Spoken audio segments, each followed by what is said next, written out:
True.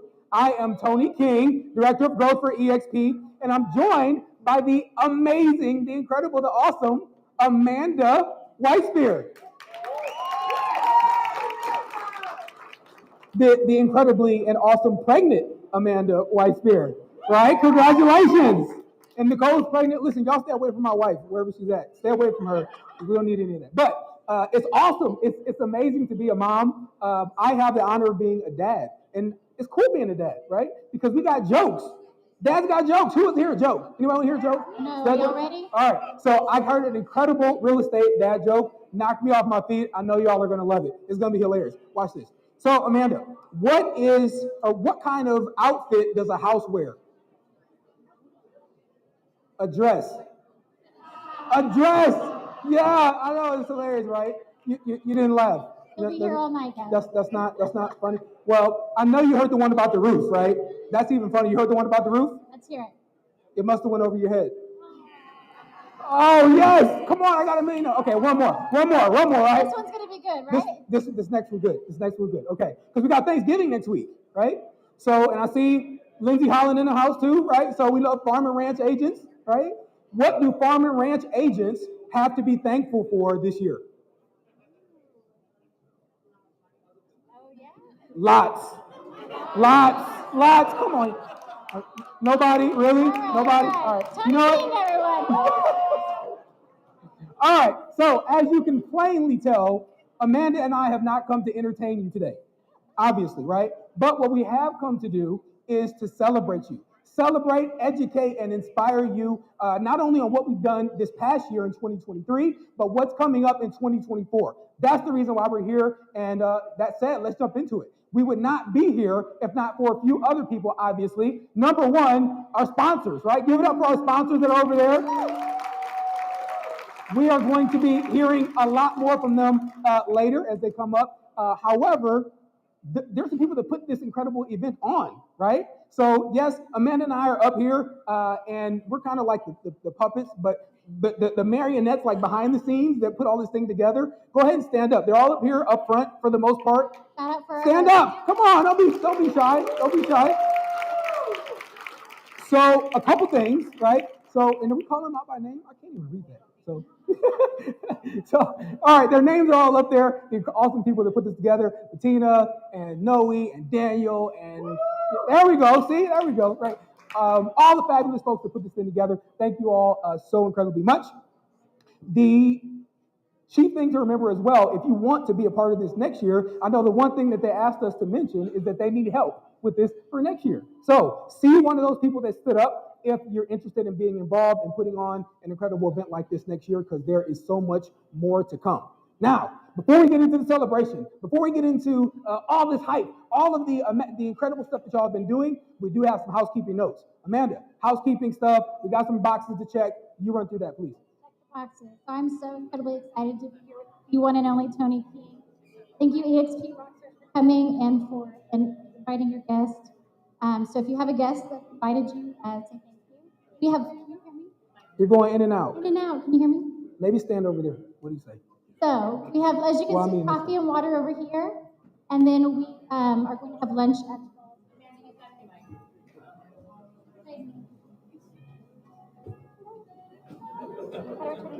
You gotta hold the button. I'll just yell at you. You can just yell. No, it should be on. So I'm pregnant, so I care about food and potty breaks, right? Lunch is at 12, and we're not going to have any official potty breaks, but if the restrooms are right out here, so if y'all need a phone call, I know we're realtors or whatever, just sneak out quietly and get that. We're going to have a mixer, a fun happy hour here, right next door, right after here, so you don't have to travel. There's a handy-dandy QR code that you'll see. This is going to give you access to ask us any questions that you have. So scan the QR code. We're going to have a really cool panel that Tony is going to moderate. You can interview icons. Dave Conord is going to be on there. Yep. So any really cool questions that you have, scan that, upload anything. That way, even if you're shy, you'll get your question answered. Because I know none of y'all are shy, right? Everybody wants to stand up and ask their question loud and proud. But just in case you're shy, scan that, put your question in there, and we're going to have a panel with brokers. We're going to have icons. We're going to have corporate. We're going to have Brian. We're going to have lots of people up here, and I might answer some questions too. Yeah. I'm excited. So scan Maybe your they'll let me course. talk. I'll be on there. Okay, so this is a really important one. So icons, betas, and alphas. You are all here to learn and get celebrated, but you're also here for those handy dandy points. The We want to make shmoney. sure you get them, right? So please make sure you complete the paper that you were given. If you were not given a piece of paper, raise your hand and Brittany will give you one. This is for the icons, betas, and alphas. Who likes stock awards? Yeah. All right. There we go. Yes. We have a few rock stars with their hands up. So and make sure you get checked in person so you can make sure to get your credit. And then first and foremost, all of you rock stars are taking pictures and videos. We're going to use hashtag EXPRally2023. Use that so we can dominate social media. EXPRally2023. So, without further ado, let's jump into it. Y'all ready to hear from some awesome icons? Yeah! Yeah! These amazing humans traveled from all over to be here in North Texas, and Frisco is gorgeous, y'all. I haven't been here in like 25 years. It is new and shiny and fancy. We're so lucky to be able to be in this venue. So our first person we get to introduce, Miss Beth, two-time icon agent from St. Pete, Florida. She's a long-time native Long Island, New Yorker. She started her career in 2008, and she's so excited. She excelled in new construction, and then she became a standout REO agent in Baltimore. In 2018, Beth moved the business to pristine Gulf beaches of St. Petersburg, Florida, which is beautiful if y'all haven't seen it. And she really got immersed in the short-term rental acquisitions. Teaching realtors how to succeed in the niche real estate space is something Beth is extraordinarily passionate about. She was named eXp Realty's 2022 Instructor of the Year. Shout out to Beth.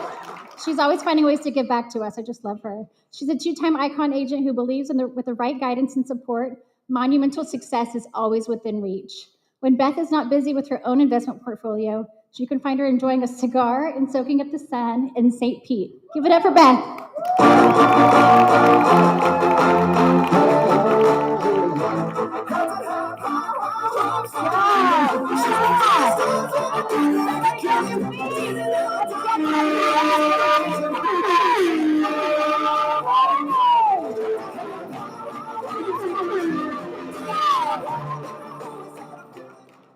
All right. It's crazy to be speaker number one, especially because I'm going to try to teach a lesson in, I don't know, about 20 minutes. So here we go. Increase your business with real estate investors. Clearly, ChatGPT did not help me write that title. Maybe we should, I move around a lot, so I'm going to slide that this way. In the next 15 or 20 minutes, I'm really going to try to teach you guys how to do just that. My name is Beth Silverman. I'm a residential investment specialist, and I would love to stand up here and waste 15 minutes talking about my accolades and how many doors I've helped people acquire. But that's not going to help your business, and that's not going to help your bank account, is it? So let's get right to it. Whether you are an early career agent, a capper, an icon, or a team lead, you are in control of how much business you do every single year, not the market. It is up to you to create opportunities that people can say yes to. If you create an opportunity, you don't need the client. Let me say that again. You don't need a client if you have an opportunity. Wait, what? I mean, if I'm going to help somebody list a house, I need a seller. And if I'm going to help somebody buy a house, I need a buyer and a seller. Those are clients. In order to get clients, I need leads. In order to get leads, I need to do lead gen. And that's how that hamster wheel spins, right? But when the market shifted, did you shift your lead gen strategy? Should you be going after different things? Because while you guys spend 2 hours a day doing the lead gen activities that I know you're all doing consistently, I'm going to spend those same 2 hours creating opportunities that people can say yes to. And by doing that, I'm going to increase my business every single year, regardless of market conditions. And I want to teach you how to do the exact same thing by creating an opportunity for people to say yes to help them invest in real estate. Contrary to popular belief, you do not need to niche down. I'm not here to convince any of you guys to become an investment specialist. No. I'm here because there are early career agents who need to understand how to have a strong command of the MLS, how to understand pricing, hyperlocal market statistics, and a broader sense of the economy so that they can set their business off on the right foot, so they can stay on top. I'm here for the consistent cappers who are desperately trying to reach icon. And if they had just a few more units before their calendar year reset, they'd hit that milestone they are desperately trying to achieve. I'm here for the team leads. You know who you are. You guys have had to go back into production this year, dig deep to remain profitable in this very challenging market.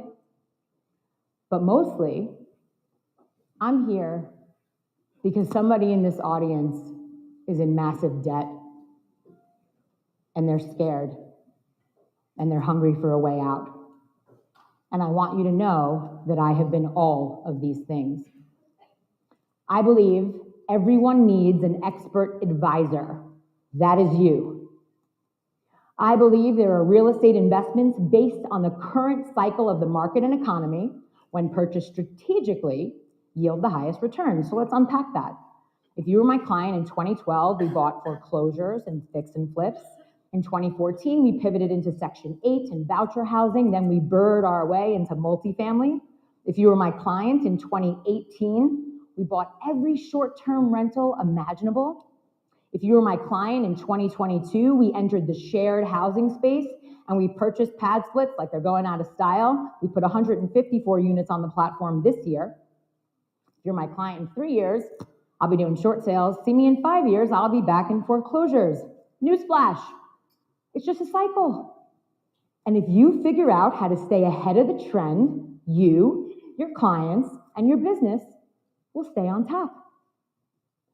I believe the key to financial freedom is the ability to control your time. What do you need to control your time?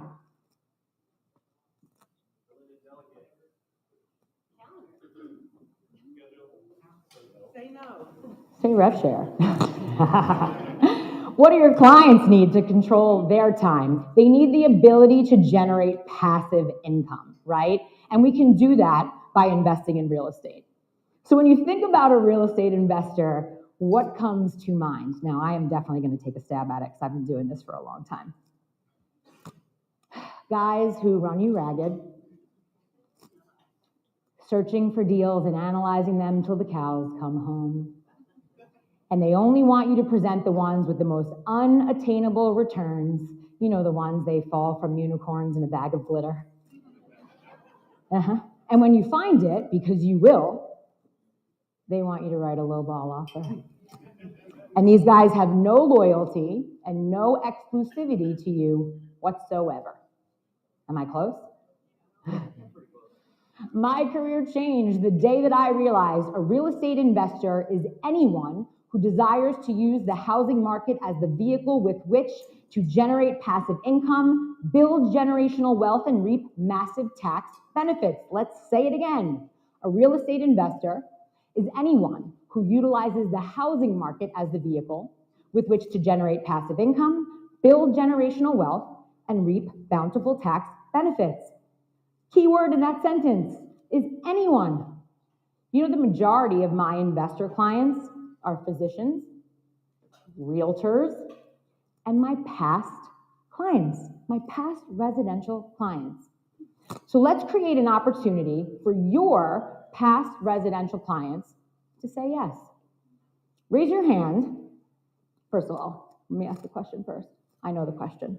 Raise your hand if you helped a buyer buy a house from January of 2016 till about December of 2021. If you have helped a buyer buy a house, really wave it around if you helped a lot of buyers. I'm gonna need to see some hands, although now we know who all the new agents are.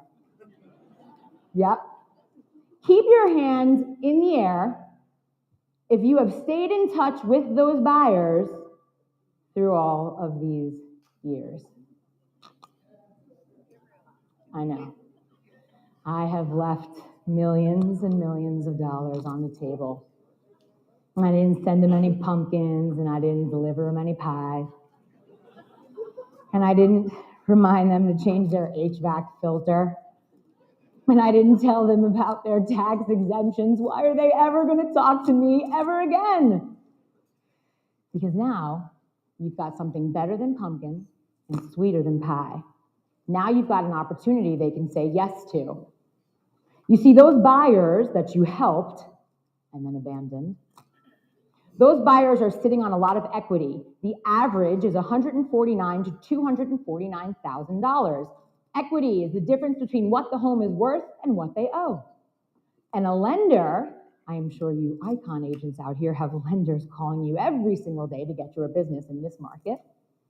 Those lenders can help those buyers get a HELOC, a home equity line of credit, generally given at 75 to 80% LTV, loan to value. So if you have $100,000 in equity, you get a $75,000 loan. With me? Great. We're then going to take that money and we're going to help them buy an income property. But now, before you say, Beth, they can't afford an income property, relax. We're going to use something called a debt service credit ratio loan, a DSCR loan. You do not qualify for the loan based on your income. You qualify for the loan based on the income of the house. So if the debt can be repaid by the cash flow, you get the loan. Imagine that. So let me get this straight. We're going to call our clients, tell them they have equity, partner them with a lender. We're going to use a HELOC. We're going to take that money and we're going to help them buy a property that's going to pay for itself. It's going to pay a small salary, cash flow. It is going to reap tax benefits, 1031 exchanges, write-offs, depreciation, cost segregation studies. There's going to be a long-term equity play with which to leverage to scale to a portfolio of houses that's going to allow us to retire and ride off into the sunset. If you can help one person do this, you can help many. If you can help many, you will have more commission. If I have more commission, I'll become an icon. If I have more commission, I'll get out of debt. If I have more commission, fill in the blank for yourself. But promise me this. If I have more commission, I will become a real estate investor. Because there comes a point in your life where you have to stop helping everyone else and get in the game. So what do we need to do this successfully? I thought you'd never ask. You must possess the ability to do 4 things. Procure the property. And to do this, you've got to have a strong command of both off and on market properties. I live and breathe on the MLS. I look at around 100 properties per day, and I scout around 5 to 35 properties per week. You must tour and scout properties consistently. And it's not based on how many clients I have. It's based on how many opportunities I want to create for people to say yes to. You need the ability to analyze the property. You have to understand prices, and guess what? You're going to have to understand some math. Do not freak out. Not my strong suit, but yet I'm pretty good at what I do. Google taught me everything I needed to know. You need the ability to pitch the property, right? We got to talk about it. Social media, email, direct mail, phone call, text, Skywriter. When you have the opportunity and you pitch it, the people will come. And I promise you, the people have the money.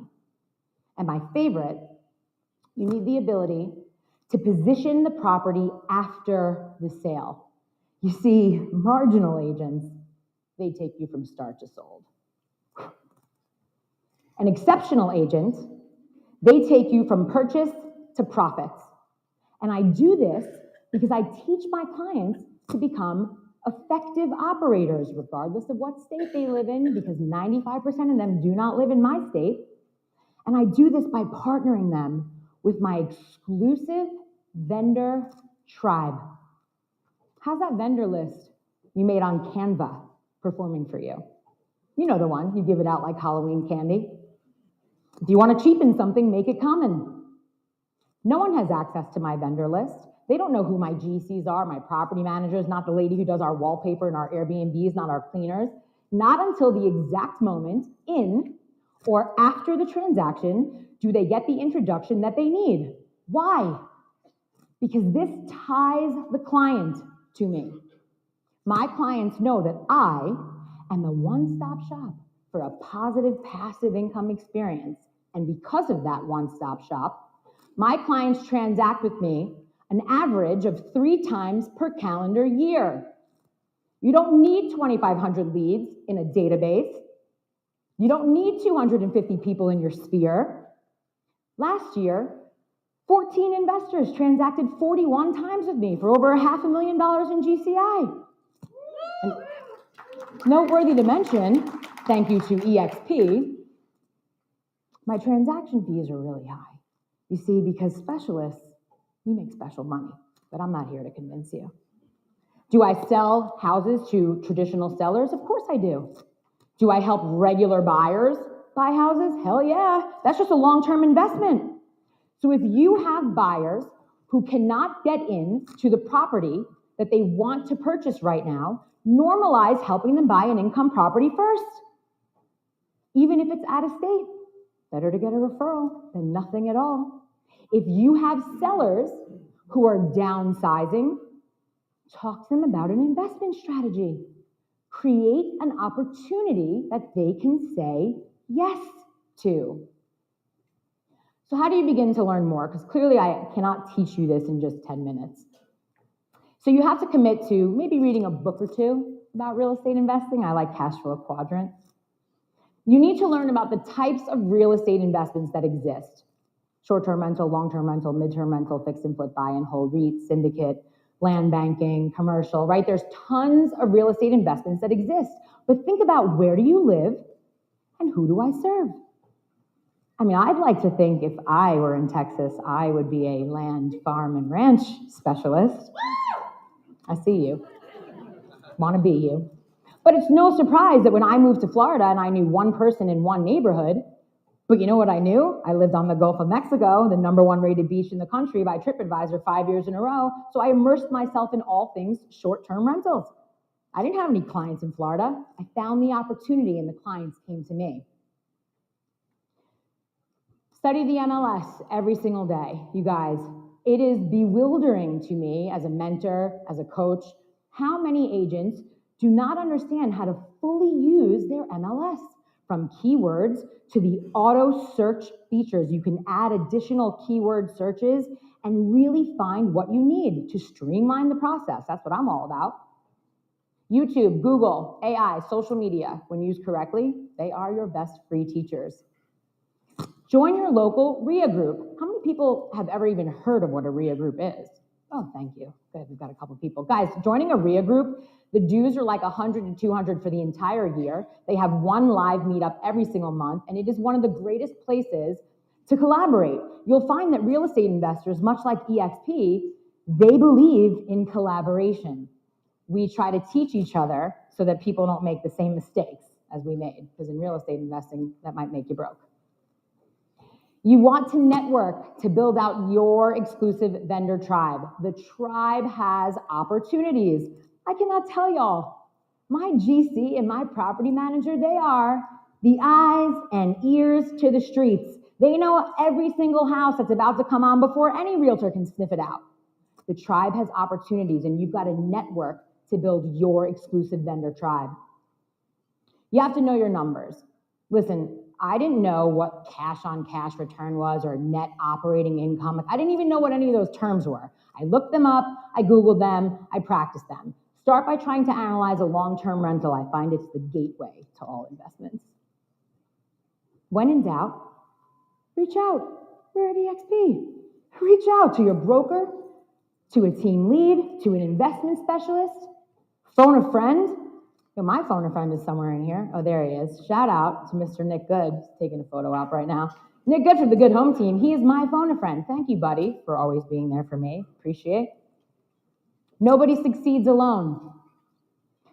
So let's talk about house hacking, right? Because this is a super important opportunity for your buyers. Next week, you guys, Fannie Mae is about to launch a new product. 5% down on a residential multifamily. Residential multifamily is 4 units or less. 5 or more is commercial.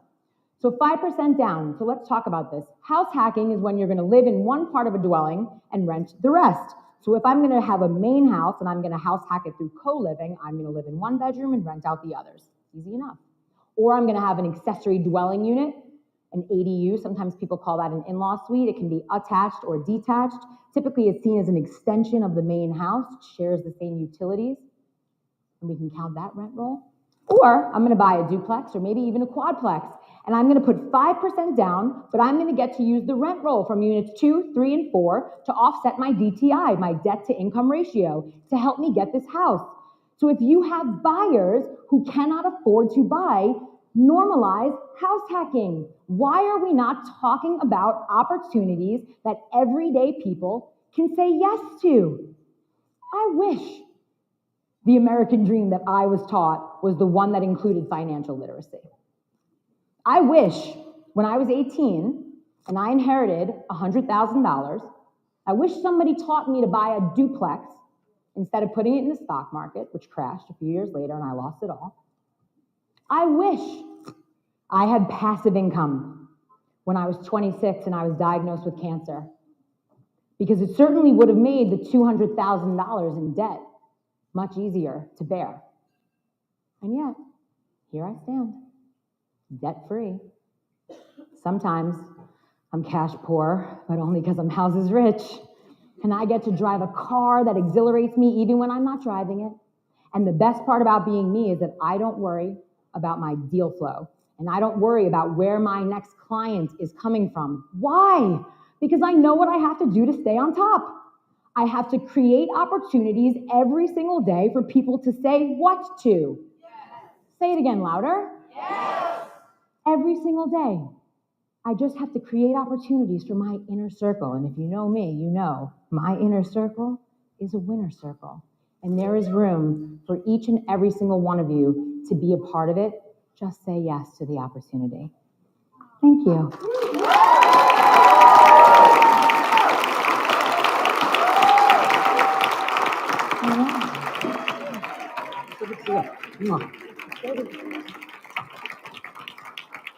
Let me pop this back to our favorite MC. That's okay. Let's go! Uh-oh. All right, there we are. Thank you. Rocked it. Woo! All right, so we got some house hackers in the house, right? We got some house hackers. Wonderful. All right, so we're gonna. Are y'all ready to celebrate?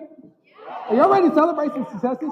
So I'll tell you one of the most incredible things, of course, that we all know about EXP is the ownership perspective, right? And raise your hand if you own stock, you own shares of EXP. Raise your hand. Look around, right? Is that not incredible? And so when we get to celebrating, we're going to celebrate rookies, we're going to celebrate icons, we're going to celebrate cappers and producers and attractors. We're going to do all of this stuff. But what I really want the mindset to be, and what we're asking is you to remember that these are your rookies, by the way. So imagine if you weren't at EXP, you were at another brokerage, it was your brokerage, you started from the ground up, and it's your brokerage, and you have a stage full of rookies that have just closed their first transaction. How excited would you be? You'd be through the moon, right? So it's going to be the same thing here. Now, open your eyes and step over and realize that you're at EXP and you own this company. So these are your rookies and your cappers and your icons that are increasing the share and the value of your company. So we're going to ask all our rookies, if you are a real estate rookie, meaning that you closed your first transaction in the last 12 months, stand up quickly. Stand up, quick. Give me a shout. First rookie. Come on up, quick. Come on up here. Let's go, come on, we don't got time, let's go. Come on up. On stage. They're sitting in the back too. Let's go, we're gonna keep clapping, these are your rookies. Come on, y'all. There we go.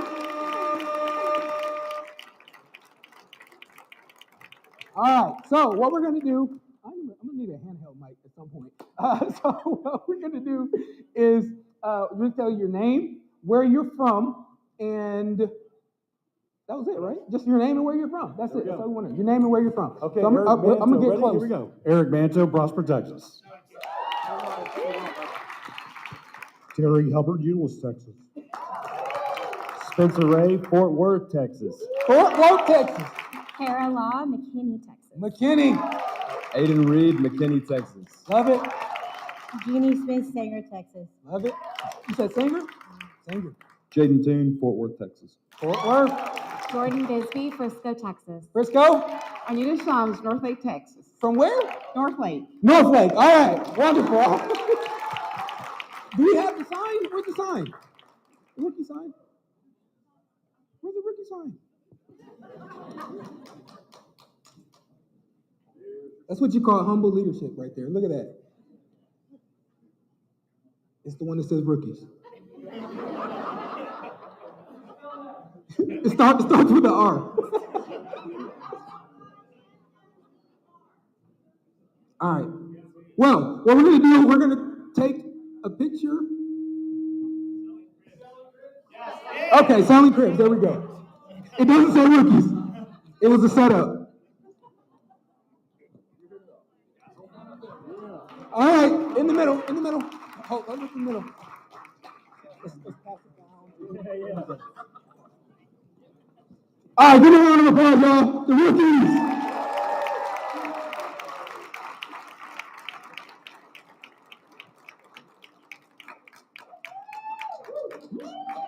All right.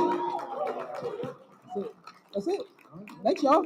Congratulations. Rookies. Let me see the sign over there on your way down. All right. Now I can click myself back up. Okay. So,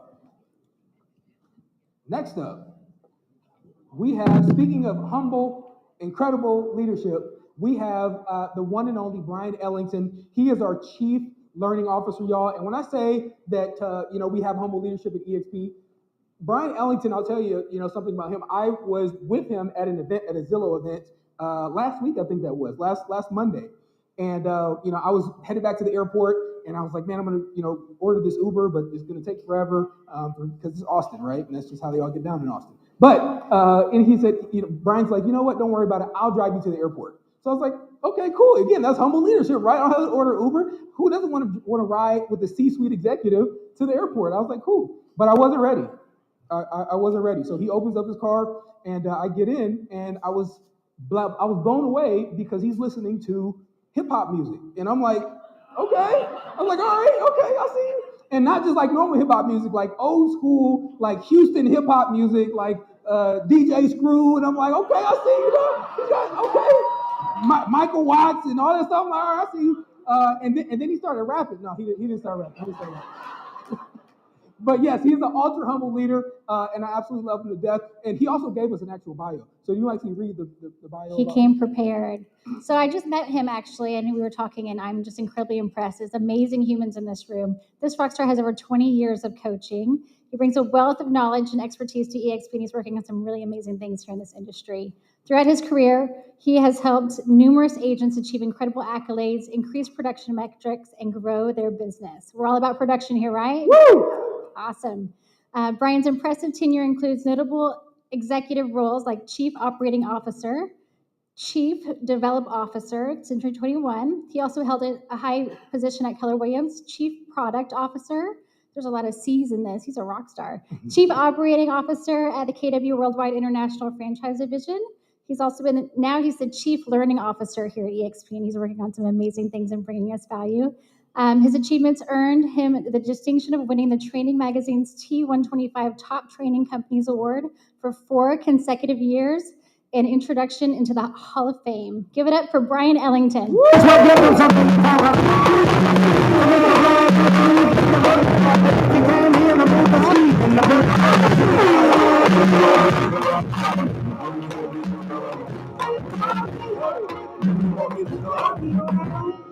That's awesome. Nicole asked, what's your walkout song? I wanted to be like Jack Harlow, Lovin' on Me, but CeeLo Green is awesome. That's amazing. Hey, how are you? Thanks for having me here. Wow, I'm blushing all over from that intro. Thank you very much. So of agents, by agents, for agents, son of an agent, actually son of two. Mom spent 30 years in the residential space. Dad was a business broker for 40 years. Agent myself, also spent some time with some of those other companies that they mentioned. But I got here as soon as I can, so thanks for having me. Yeah. Most important thing that they didn't mention, husband of one, father of four. So, buddy, I got dad jokes galore, man. So, so I just started last month, and they were like, hey, noob, why don't you go to Dallas and talk about all of the things that we offer? I'm like, yes, let's go. So I wanted to start by just kind of mentioning a few things about us. Here we go. So cloud-based model. Hey, look, is there a little bit of turmoil today for us as realtors? Is there anybody who's nervous in this room? Because I got some good news for you. Who was here during the last Great Recession? Right. Anybody know what happened to per person productivity leading up to that? Anybody remember? We had 1.3 million realtors in this industry leading up to that. Per person productivity dipped below 4 into the 3s, right? What happened come around 2009? Ooh, it started to change, didn't it? It went back up above the 4s. Anybody know what happened come around 2018, 2019? Back down to the 3s. Pop quiz, IQ test. What do you think is about to happen to per person productivity? It's going to go up. We've got about 1.5 million realtors in this industry, and unfortunately, not all of them are like you, dedicated professionals who are here to build their skills and service their customers at the highest level. And what's about to happen to some of those folks who aren't plugged into developing themselves is they're going to go seek their professions elsewhere, but not us, right? Right. So let's talk about some of the ways that EXP is helping you get ready for the markets to come. So cloud-based model, obviously we are very nimble. We are very agile. We have a tremendous cash flow. I came from a company that had billions of dollars in debt. They were not so nimble. They did not have such great cash flow. We are well positioned for this market. Leading, training, coaching, and masterminds. So this guy, Brian Ellington, they talk about on the slide, I hear he's awesome. So let me tell you a little bit about what we're going to do on the training side of things. And in fact, we've already started. We just assembled a hit list.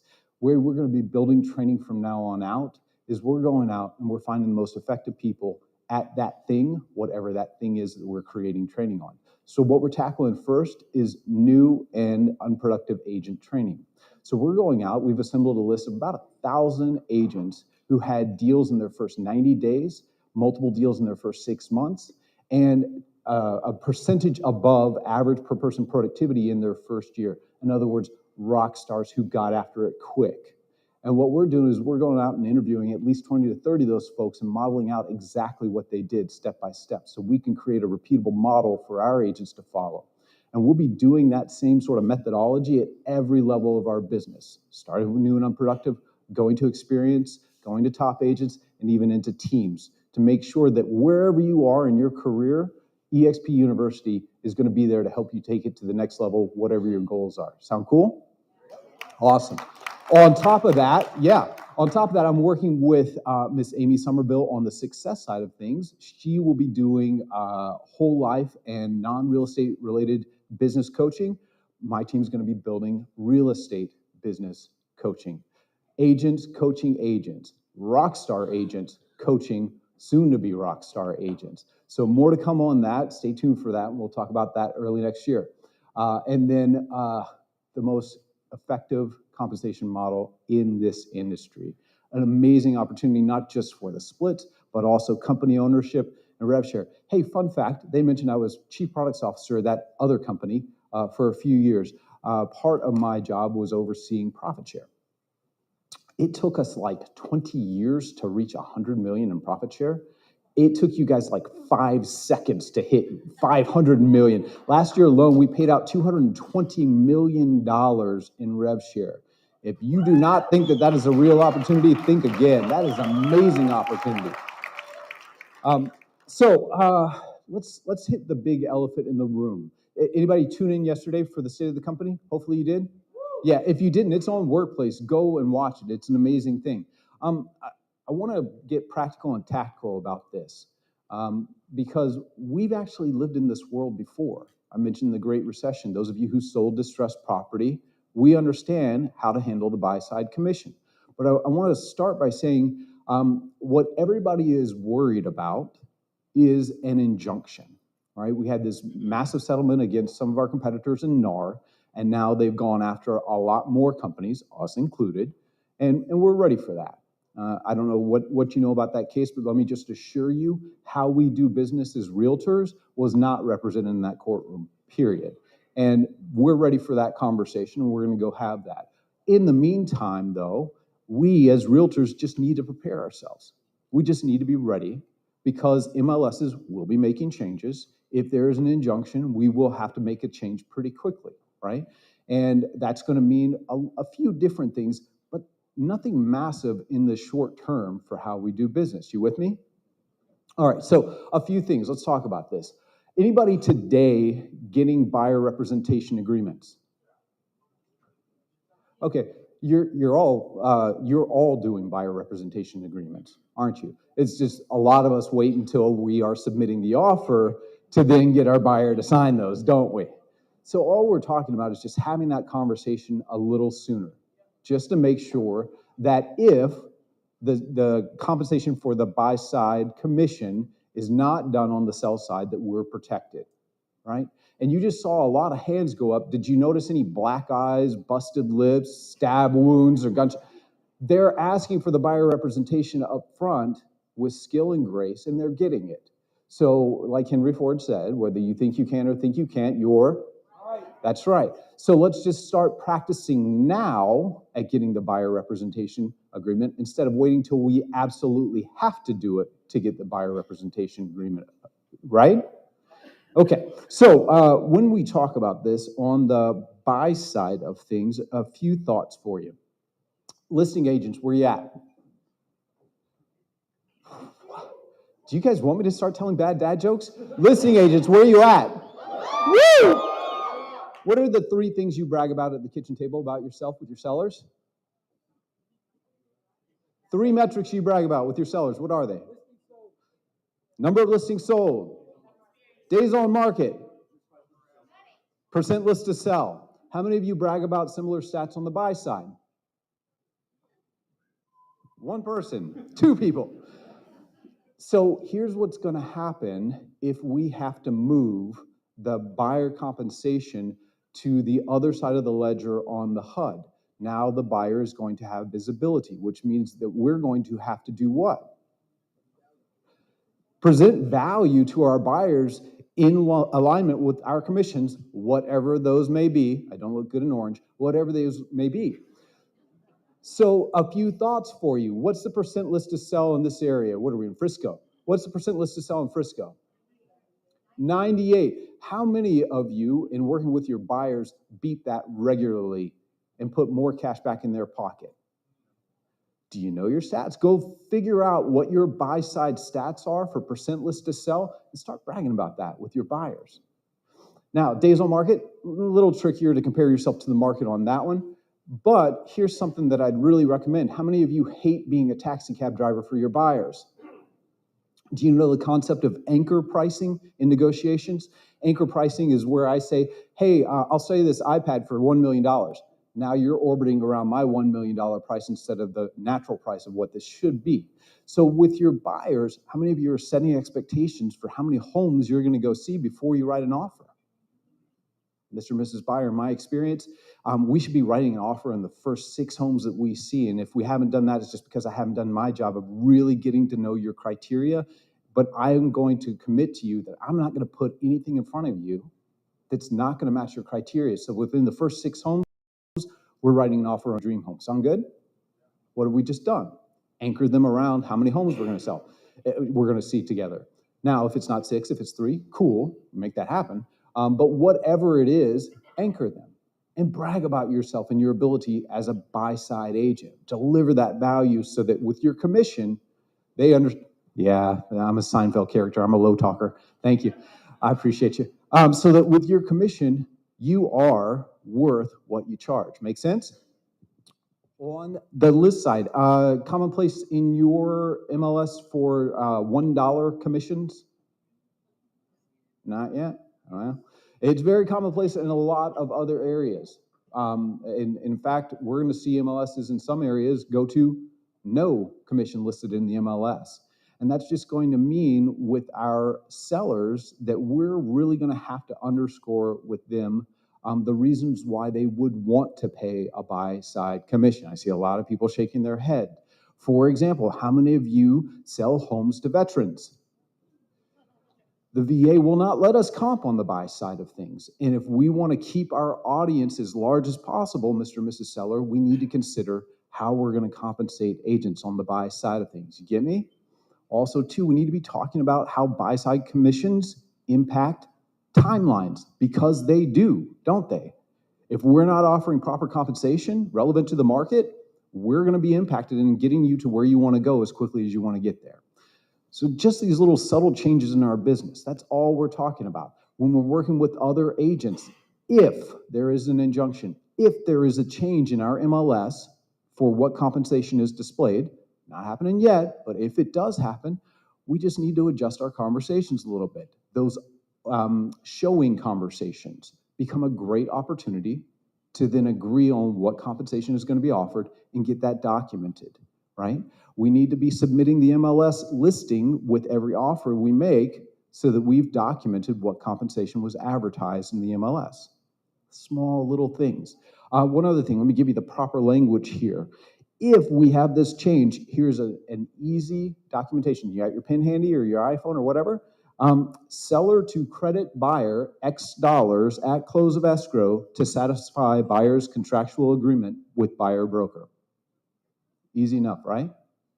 Not complicated changes, but let's start practicing these types of things now. Good? Can you repeat that? Yeah. Seller to credit buyer X dollars at close of escrow to satisfy buyer's contractual agreement with buyer's broker. That's the contract concession. Simple thing. You see a lot of nodding heads. These are people who probably sold distressed properties back in the 2009 to 2012 range, because that was very commonplace back then. All right? Easy, small adjustments. We good on that? All right, let's go then. The largest independent brokerage on the planet, 89,000 and growing strong. We are in 24 countries. Take advantage of this. Absolutely.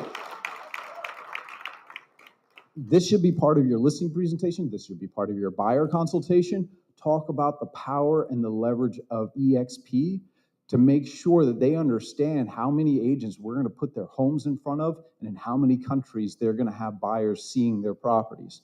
A few thoughts about this too. With our global expansion, our network just keeps growing. That provides a whole host of agents in other countries for you to get referrals from. We are still a very investment-rich market.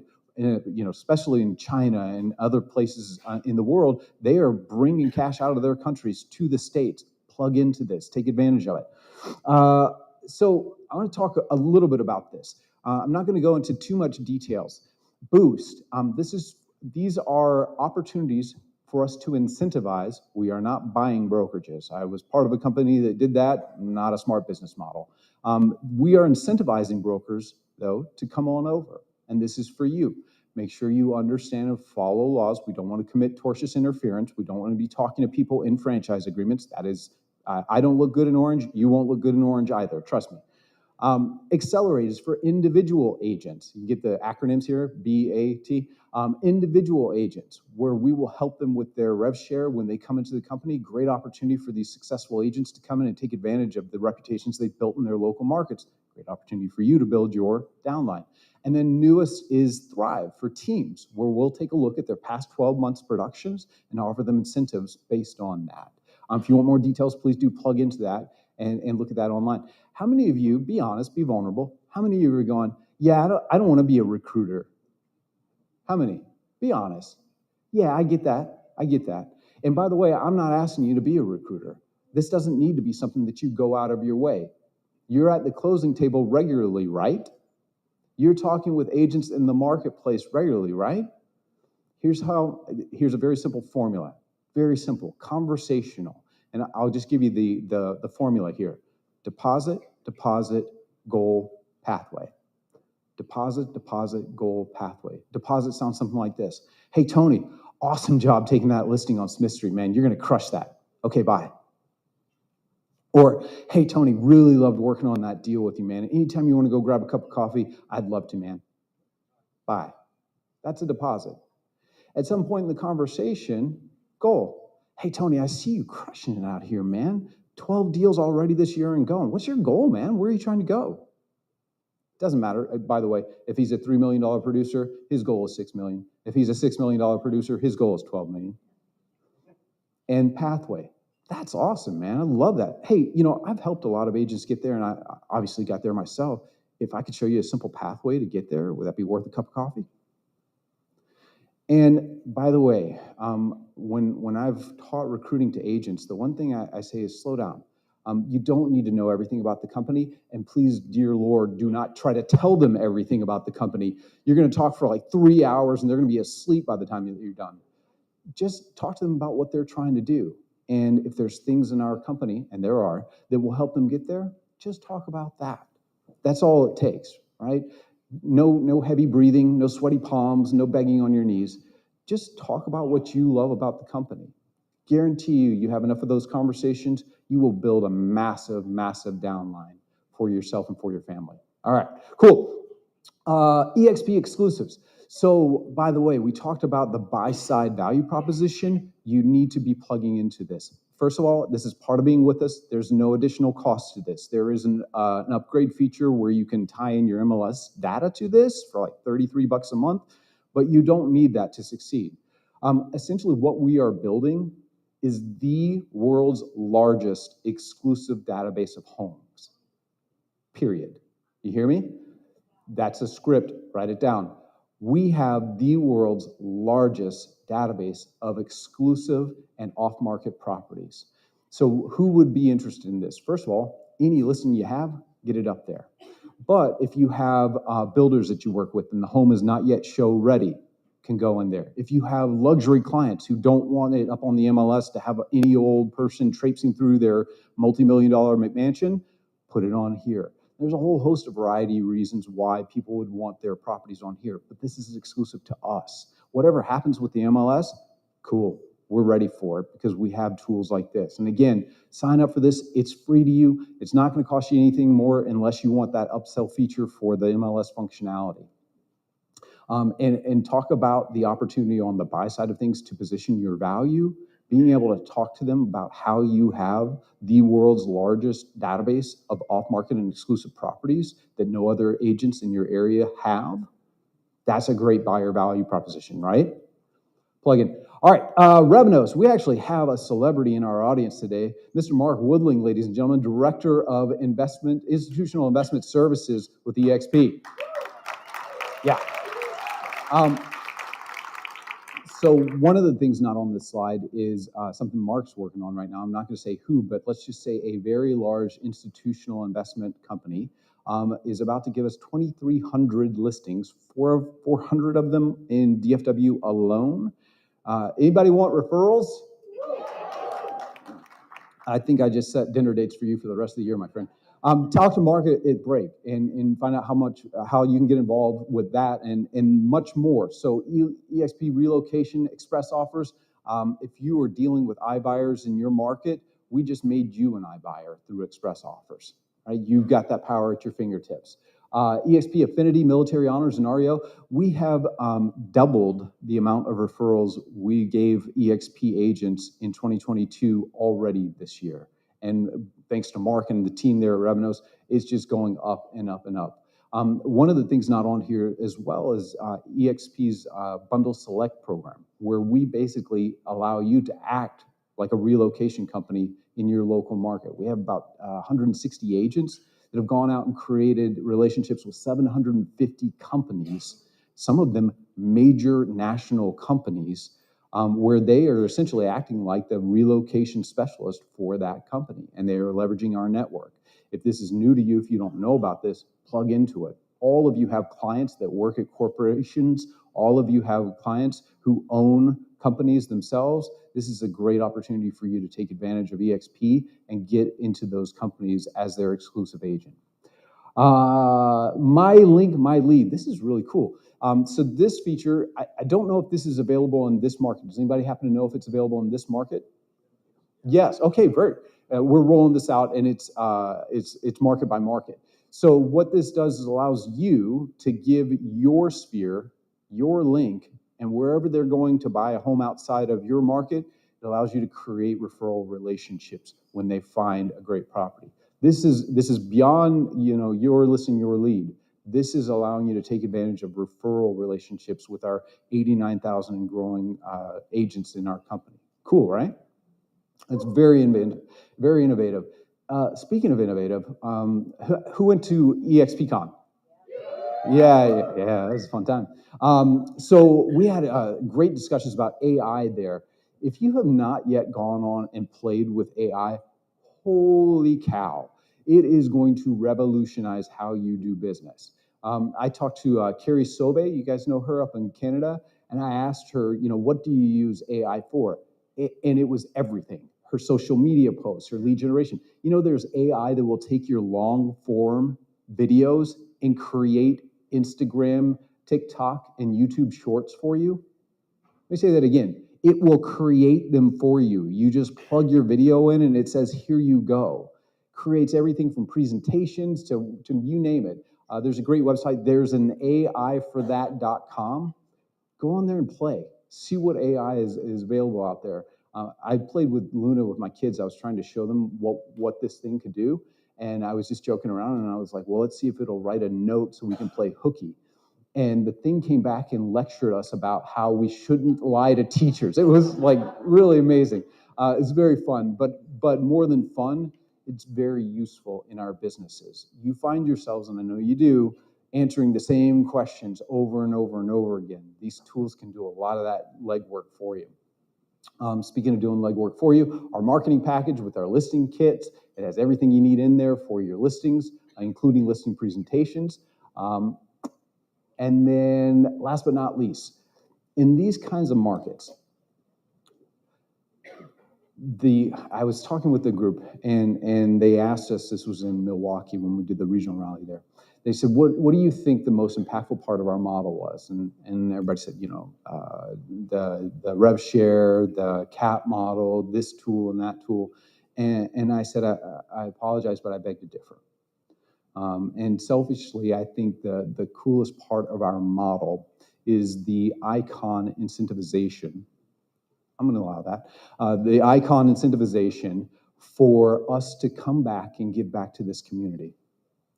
If you're not aware, when you hit icon status, one of the ways in which you get your cap back as an icon agent is to give back through the university, to share back with others in this room. That kind of culture is not commonplace, believe you me. I was at another company where they didn't even want the company to be talking with the agents. The brokers set up a block in between there, and they didn't want their agents talking with other agents in other companies, other franchises. It was ridiculous. The fact that we have a luxury group, by the way, we're already at 1,100 luxury agents across the US and now in Canada and expanding across the world as well. Yeah. That program, by the way, offers you all the marketing, all the resources, but more important, it offers you that network to learn from. And that's an amazing thing. Plus, by the way, we have over 80 national and international sites that we syndicate your listings out to as one of our luxury agents. So do plug into that. Even if you're not yet a luxury agent, get involved. Learn from others of how to build that side of your business, because I know there's some beautiful properties, especially in this area. Speaking of groups commercial.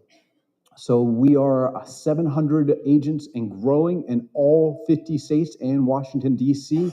We have mentorships. We have countless hours of trainings for commercial agents. We've recently introduced our commercial icon program. Any commercial icons in the room? Woo! Love it. So great opportunity for you to learn commercials, and we're expanding all the time. We just recently introduced brokerage services, business brokerage, and other specialties as well into the commercial space. So do plug into that. All right. So, story time. Anybody know who Roger Bannister was? Yeah, who's Roger Bannister, sir? He broke the 4-minute mile. Anybody know who John Landy is? The second guy to do it. That's right. So May 1954, Roger Bannister breaks the 4-minute mile. By the way, if you're counting along at home, 3 minutes, 59 seconds. Every second counts. 42 days later, John Landy, an Australian, breaks the record. 3 minutes, 58 seconds. 42 days later.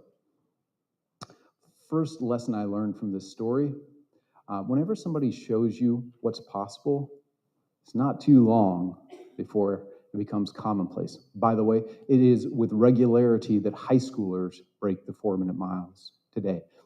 Who's got the most production in the room? Who's got the most production in the room? Come on, don't be shy.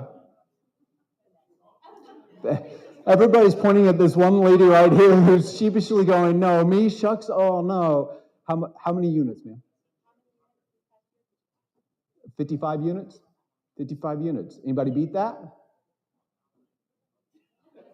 Yeah? 237. Anybody beat that?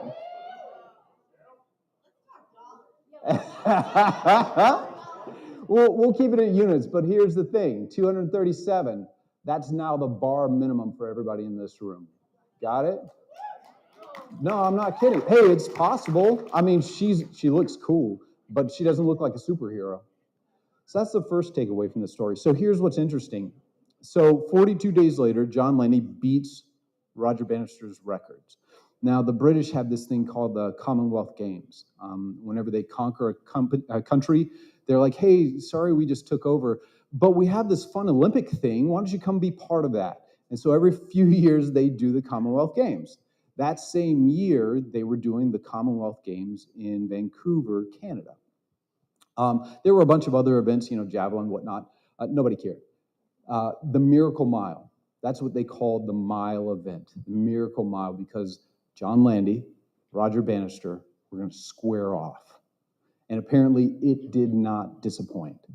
Neck and neck. There were a bunch of other people running that race. Anybody know their names? Yeah. They were like also ran, like way back, right?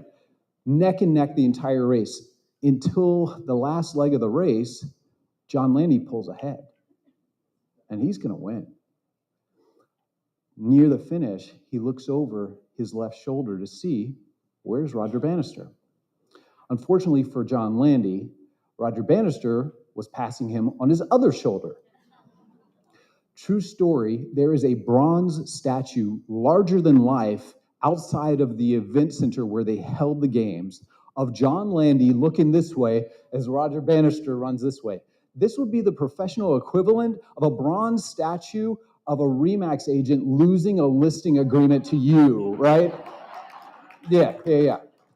So second life lesson from this story, your goals are in front of you. No looking back. Your goals are in front of you. So third life lesson from this, that day, Roger Bannister set a new personal best. Years later, he said that he was actually going to retire after he broke the 4-minute mile until John Landy beat his record. True. Who you run with matters. The right people will push you further and faster than you ever thought possible. So thanks for running with one another, and thanks for letting me come run with you, okay?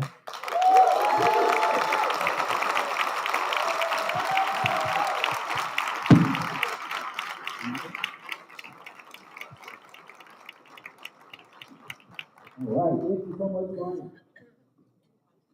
So, coming up next, we have, well, I'm already in the C-suite, right? I'm supposed to say there. We have an incredible gentleman coming up. His name is Dave Conord. Now, before y'all start, no, I got to do it for Dave, right?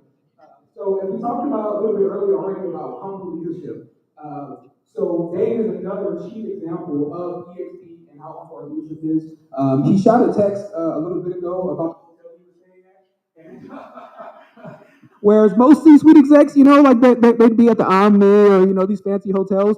The place he's staying at has wallpaper peeling off the walls, but they stapled it back up. That's okay. It's got toilet dripping and all kinds of stuff. So y'all give him a round of applause as he comes. But stick to the script, right? So as far as the intro and the bio for Dave, again, back into his humbleness and his humble leadership, it says, here is a version of my bio. I'm good with whatever, though. I'm not strict on this like some people, winky face. From salesperson to broker owner to executive leadership, Dave has been in nearly every role in the real estate industry for nearly 25 years. As president, in less than 5 years, he helped guide EXP from 10,000 agents to nearly 90,000 agents. And the number one brokerage in closed transactions in North America.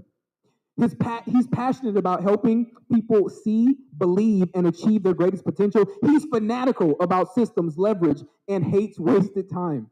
Dave is currently building his FYR organization at EXP and developing a pickleball business across the globe.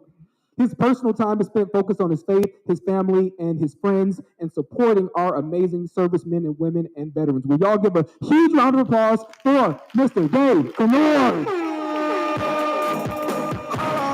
We them boys. We making noise.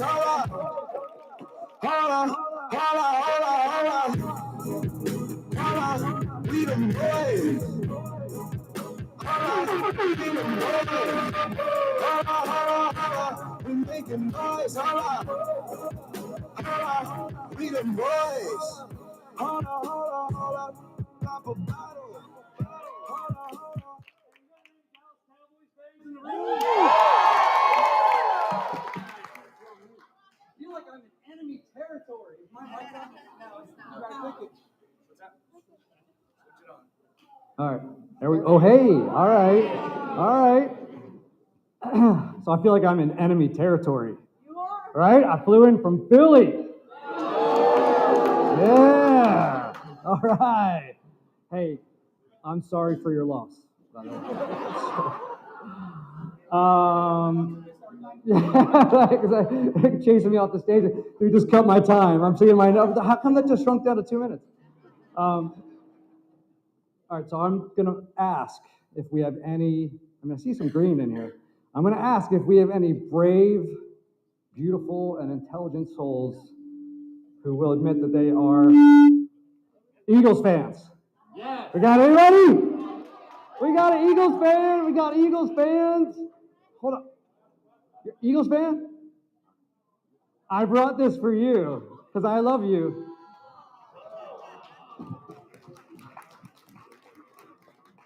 There you go. A little touch of home. A little touch of home. There you go. All right. All right. Sorry, I had to do it. You know, if nobody stood up and admitted that they were a fan, I was going to give it to you to give it to your mom. Susan Frederick and I had a little friendly wager going on in that last game. Let's just say she's going to be flying to Philly to take us out to dinner. All right, let's get down to business. Guys, my goal today is to make sure that you have the best year possible for you in the year ahead as a result of being here today. How does that sound? Sound good? All right, now in order for that to happen, you guys have to lean in. Like, this isn't going to be through osmosis. You have to lean in. You have to stay engaged, right? Phones down, unless you're taking pictures and posting. Like, look at the amazing speaker we have here today. Okay, other than that, phones down, paying attention, lean in, engage, right? Need you guys to be responsive, even if I ask you to do cheesy things. Okay, everybody good with that? All right, good. Then we're going to have an awesome result out of this, because there's a ton of noise out there right now, right? It's a lot of noise, a lot of uncertainty, a lot of people wondering what to do. And the key to success is often being able to filter through the noise and focus on where to put your time and your energy. Would you agree? Okay. Even here at EXP, there's a ton of opportunity. I mean, having Brian here, I'm so glad you're here. So, guys, you have no idea. He's going to be doing amazing things for us. Guys, even here at EXP, there's so much opportunity that sometimes it's just like, it's like being waterboarded, right? There's so much coming at you and trying to divide, where do I put my time? And I would say even there are two big buckets at EXP where you can make money: production and agent attraction, right? And there's even like a little bit of stress, right? About like, should I be doing this? Should I be doing that? Maybe I should stop selling and just start recruiting agents, right? Because I'm seeing the life that these people are living, that, you know, building their long-term wealth. And then there's others that say, like we saw some of the hands, like, I don't want to be a recruiter, right? It's almost like Eagles and Cowboys, right? Between the agent attraction. So let's talk about where to put our energy and what to do. All right, sound good? We're going to make sense of all this, and then we're going to decide once and for all, where's the best place to put your energy in the year ahead. Is that good? All right, awesome. So I'm going to play a little devil's advocate right here. First, we're going to talk about team production. All right, who's on team production? Woo! All right, good. Team production. Guys, and I'm going to play, both sides of this, but I got to tell you, I love production. I am all about selling houses. I started off selling houses, right? And then I have spent the last 20 years teaching and coaching other people how to sell houses, right? At EXP, we sell houses, right? It's what we do. It's what we do here. We're good at it. We're selling more, we have closed more transactions than any other single brokerage in the world, right? Bam. All right, give yourselves, come on, you guys sold them. And I'm a lifelong believer in it, right? I sold and I taught other people to sell because that's what makes the world go round. So I too won an award, the Training Magazine, number 12 in the world, for a curriculum that I wrote of all industries out there, but it was a real estate sales training, right? So people think I'm the growth guy, but I know sales guys, right? It's important. I believe in it, right? And rev share, there is no rev share if no houses are being sold, right? Am I right? So none of that happens. And sales success keeps you relevant in your marketplace. What kind of conversations are you having if you don't know anything about what's going on in the real estate industry? Okay. It also is the fastest path to getting paid. Your fastest path to get income is going out there and selling a house, right? And you also control the process. You're not waiting and hoping someone else closes the sale so you can make money, right? Are all those things true? Yeah, all right. So maybe I won some of you agent attraction people over to team production. Let me hear from my team production. Let me hear. Who's on team production? Woo! All right. Love you guys. Team production. All right. Keep that energy up. Keep that energy up. All right. Because now we're going to talk about attraction. Did you know that we're also the largest independent real estate company? Right? We are adding more agents than anyone out there. Now, what happens when we add a whole bunch of agents? Right? Fastest growing brokerage in the history of the industry. When you add more agents, you have more profit, right? You make more money. When you add more agents, that also means that you're doing more transactions, right? More houses are being sold when you're bringing in good agents. Now, when there are more agents all over the country and all over the world, you have the opportunity for more referrals, right? So you can sell more houses. And as this company grows from all of the agents that are here producing and our profit increases, the company pumps that money back into more tools, more training, more support, all the stuff that Brian was just talking about. We couldn't afford those things when I first got here, I can tell you that, right? I remember the first quarter that I was here, we had an amazing profit of negative $21 million. Okay, phenomenal. We weren't buying a whole lot of tools. We were doing the best we could. Everybody was wearing lots of hats. Okay, we can do so much more for everybody here to increase production and help everyone's success and to help you do your job more easily because of all the agents that are here. If we weren't adding agents, right, it would have just been, we would have been squeezing blood out of a turnip, right? Hoping the few people that we had would just sell more. Does that make sense? And I got to tell you guys, creating passive income, that's what creates leverage for you and ultimately creates freedom, right? Freedom. I always tell my agents, you do not want to be wheeled out of your last open house, toes up, okay? That's not the way you want to go. Don't work until you die. Do it as long as you love it, but don't do it until you die. Or don't do it because you have to. All right, does that make sense? Guys, are you feeling me on team attraction? Where's my team attraction out here? Let me hear you. Woo! All right. So, you guys ready?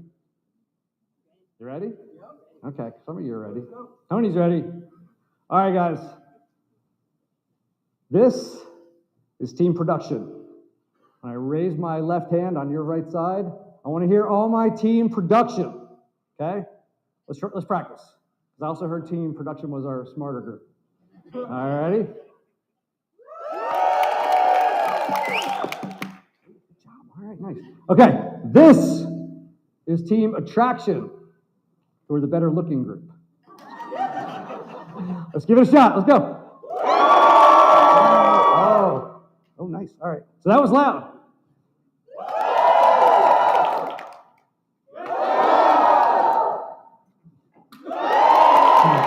All right, guys. So I warned you it was going to be goofy, but I thank you for playing along with me. You guys are going to have such a great year. You're doing awesome. You're doing awesome. So I'm going to let you in on a little secret. Check this out. This is like if the Eagles and the Cowboys came together to create a super team. Think about it, right? America's team. The cowboy, the heart and soul of America, right? And the eagle, the symbol of American freedom and bravery, together in one. All right, maybe I've taken it too far. However, what I will tell you is production and attraction coming together gives you protraction. See what I did there? Like that? Okay, protraction. So think about it. Okay, I've put up there some of the synonyms for protraction, and I want you to think about this in terms of in my business or for my business, right? Increasing my business success, expanding my business success, prolonging my business success, extending, continuing, preserving my business success. When you bring, gotta find a sweet spot over here. I don't know. Sorry. I can't do it. You should see me when I practice this in my house, doing laps. My dog's just wandering behind me. Okay, guys, when you bring the power of what I call the EXP trifecta together, it is something that is exponentially greater than just the sum of the two parts. Okay? Yeah, there you go. Okay? Guys, when you pull this together, you've got the trifecta. You've got commission, you've got stock, and you've got revenue share. When you have these things happening in your business and in your life, you create an opportunity that you can't find, you can't get at any other brokerage. You can't get it anywhere else. There's nothing out there that in existence. There's some copycats, there's some others, but read all the fine print, do all the different things, put all the things together and look at it. None of them work together the way ours work together. Some might go, oh, well, this one's better in this area, okay, but you got to give up this to get that. You got to do this, you get to do. Ours works together as the trifecta. All right, so let's talk about this. Sales lead to conversations with agents. Would you agree? Okay. Conversations lead to sponsorship opportunities. Agreed? All right, good. We're on the same page so far. Sales and sponsorship both lead to earning stock, right? Ooh, all right. Now we're talking. And then conversations and sponsorship, in turn, bring you back for more opportunities for sales. You see how that works? This is the trifecta. So I'm going to encourage you guys to think a little bit differently. Okay? I want you, when you're looking at your plan for this year, I want you to put it all together. Right? Put it all together. Combine the power of the Opportunity EXP. Combine that opportunity in those conversations so that you can build not only your commissions for today, but your freedom for tomorrow. All right? That sound good? All right. Awesome. Good job. Good job. So how do we increase more sales and more agent attraction? How do we do that? I want to talk to you guys about the secret sauce for your year, okay? This is how you attract more agents, attract more sales. I have never seen anybody achieve massive success without the right mindset. And I've never seen anyone achieve a massive acceleration in their success without a pivot or a change in their mindset. Okay, so I want you guys, you have to be open-minded. Everybody open-minded? Feeling good? All right? All right. Okay, I want you to be open-minded about this because I'm going to challenge some of the ways that maybe you think. All right? Here's the thing. Don't do it for you. Don't do it for you. I'm going to challenge the way that we've always thought about business planning. Anybody going through business planning clinics? Business planning classes? What's the first thing you start with? Okay, but when you go through like the process to plan your business, where do you start? Remember? Net income, right? How much do you want to make? Isn't that usually kind of the first question? How much do you want to make? How much? And then, right? And then you go through your expenses and your splits, and blah, blah, blah, and then you come down to your GCI. All right, here's my GCI. Here's how much GCI. Then you go through your average sales price, right?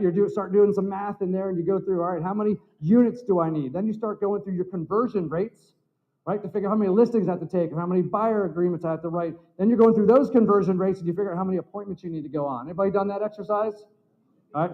I'm not saying that's a bad exercise, okay? It's a good practical process to understand how conversations and to look at your conversion rates. There's a lot of things about your business that you can dissect to have a better business, to have a more impactful and a more efficient business going through that process. However, starting with how much you want to make as the driving factor makes it all about you, okay? That makes it all about you.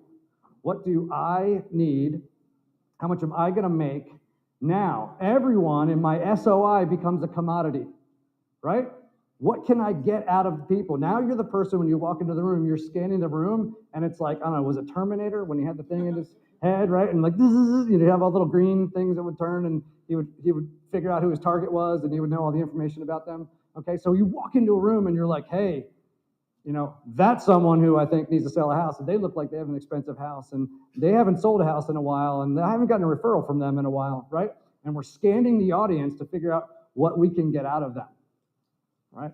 And we need to flip that entire mindset and free yourself from that need. There's that desperation of like, hey, I'm doing 6 million, I want to do 12 million, right? Everyone wants to double their business.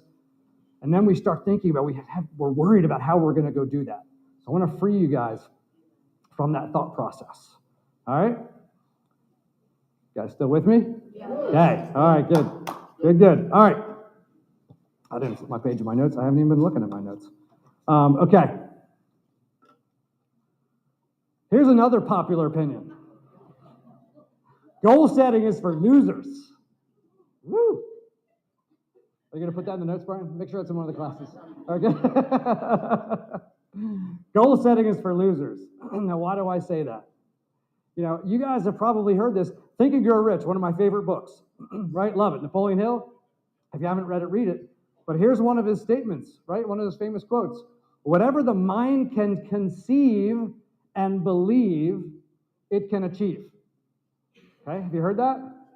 Now, this is meant to be a rallying cry, right? This is meant to be something that makes you feel good, and right? This is an encouragement. Kind of like, you can do whatever. If you can think of it and you believe in it, you can make it happen. Have you guys seen that kid who's on YouTube? And he's like, if you believe in it, you could do anything. Just me? Okay. Awesome. I got to expand what I'm looking at on YouTube. Guys, here's the problem with this statement. You have to believe in it, and you have to be able to think of it. Our brains are very capable, but we only use a really small portion of it, right? Some more or less than others. I won't point anybody out here. All right? But guys, if it's down to what we can believe or what we know, a lot of times we only know what we've already seen, right? That was that lid on the 4-minute mile, right? That was that concept. Nobody had done it before, so everyone just kind of thought it was impossible. 1 or 2 people thought they were going to go do it, right? And because they believed it, they went and did it. And as soon as someone else saw it, all of a sudden it became, oh, we can go do that, right? The psychological lid was lifted when that happened, right? So the problem with goal setting is we set goals based on what we think is reasonable, right? What we think is reasonable. or what we believe that we could actually do, or that what we believe we actually deserve. Right? I have done 1 million business planning clinics. Right? We go through people, we go through all those processes, and people come up with their outcome. And then I watch them as they go through the stuff, and they get to the bottom, and they go, huh. Now, either the number on the bottom, like the number of appointments they have to go on, and they go, well, I've been struggling to get 8 appointments a month, and this tells me I need to go get 8 a week. That doesn't seem very realistic. I'm going to cut down my goal just a little bit here, right? Let's do something a little bit more realistic. I'm going to go for, maybe like 2 or 3 or whatever it is a week instead. I watch people dumb down their goals because they don't believe they can happen. I've also seen it where they go through all the stuff they're going to do and everything else, and they break it down, and they look at their average sales price, and they look at what their commission's going to be that year if they achieve their goals, and it's this big number, more than they've ever made in their life, and they kind of go, they don't see themselves, they don't picture themselves living that lifestyle and having that money. They don't think they deserve it, and they don't think they can do it. That's why goal planning can suck. It's not that goal planning is bad, it's that we're bad at goal planning, okay? Because we don't believe in ourselves. So I think a better statement is what you believe determines what you can achieve, okay? How many times has something happened and you're like, I can't believe it. I can't believe that just happened, all right? Well, it obviously can happen, just your limiting beliefs got in the way. So how do we achieve unlimited thinking? How do we get there? Because it's one thing to say, you just need to have unlimited thinking. Just peel away all that stuff. What was it? It was Rick Barnes. He said you got to do a checkup from the neck up, and he said something about remove your stinking thinking, right? Remember that? So, how do we do it? It's easy to say, all right, guys, just unlimit your thinking. From now on, believe that you deserve everything and that you can do it, right? Don't set any limits on yourself.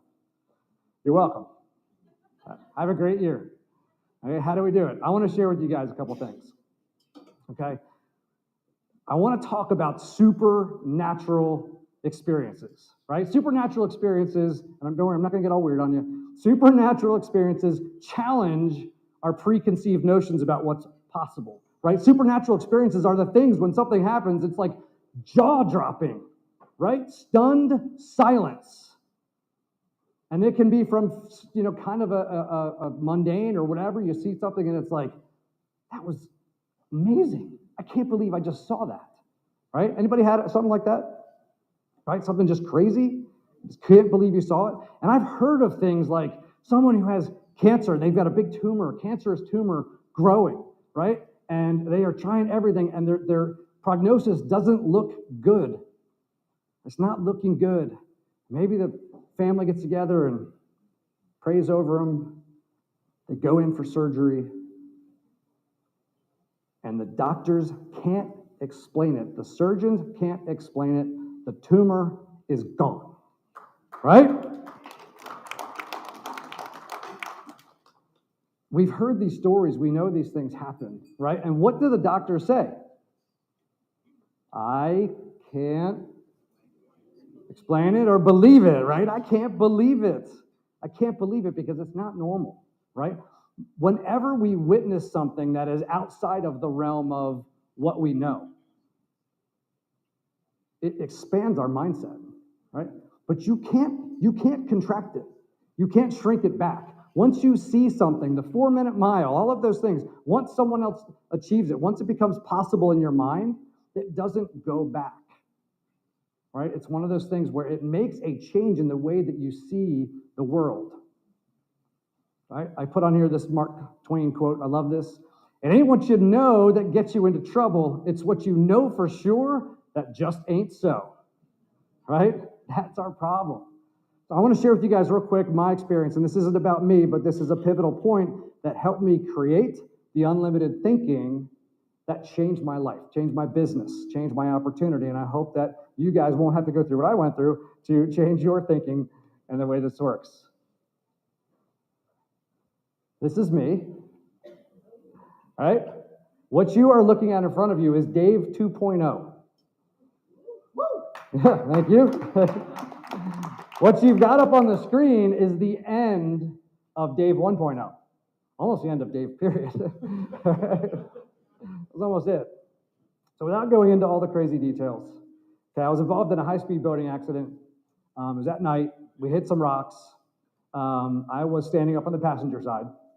Boat hit some rocks. It just came to an abrupt stop, right? Just bam.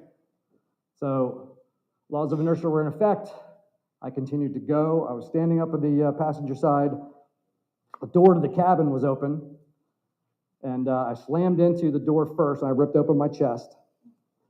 And then my head whipped forward, and my face slammed into the metal trim on top of the windshield. So 28-foot open bow Bayliner. The doctors, surgeons, compared it to putting a light bulb in a sock and slamming the sock against a concrete wall. If you can imagine, that's what the inside of my head was. So I was dying, and the DNR came through. They put me on a backer board, life flighted me out of the boat, and took me to shock trauma. When my wife finally learned about what had happened and where I was at shock trauma, a friend drove her to the hospital. Imagine, she's 27. I was 28 years old. She's 27. We've got a 9-month-old. We had just built a big 6,000 square foot house and opened up a couple of Keller Williams franchises. It's a great time. So she gets to shock trauma, and eventually one of the surgeons comes out and says, listen, he's broken his neck in a couple places. His face is crushed in. Severe blunt force trauma to the head. There's a good chance that he is paralyzed from the neck down, blind in both eyes, and brain damaged, severely brain damaged. Turns out I was only brain damaged. No, I'm just kidding. So I had to bring a little levity to the situation there, all right? I'll take you down, I'll bring you back up again. All right. So, guys, I had to learn how to walk again, right? I was out on my floor in the hospital with my walker, with all like the old people that had the hip replacement surgery, and we were like shuffling down the hall together, chatting, right? I had to go through all of those things. And, running through my head at the time was, what is life going to be like, right? It took me years to fully recover from this. I had lots of repeat surgeries and other things like that. So my forehead, the bridge of my nose, my eye socket, my cheekbone, and a lot of my jaw up here, they're all titanium. Okay? This is a fake eye. A lot of people don't know that about me.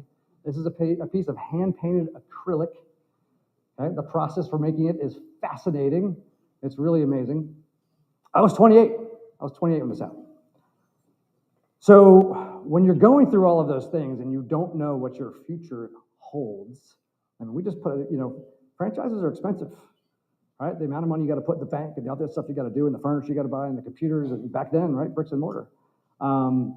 We put out a lot of money, and like I said, we just built a house, just had a baby. My wife wasn't working.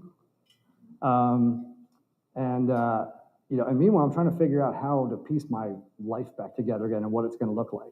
I had to make the decision whether or not they take my eye out and stuff. There's crazy stuff you go through during all this time. And you don't know what your life is going to be like. You don't know where it's going to go. It was a fascinating time. I'll tell you that. But what I will tell you is, you begin to see life differently, because every single surgeon, nurse, doctor, somebody's phone's ringing.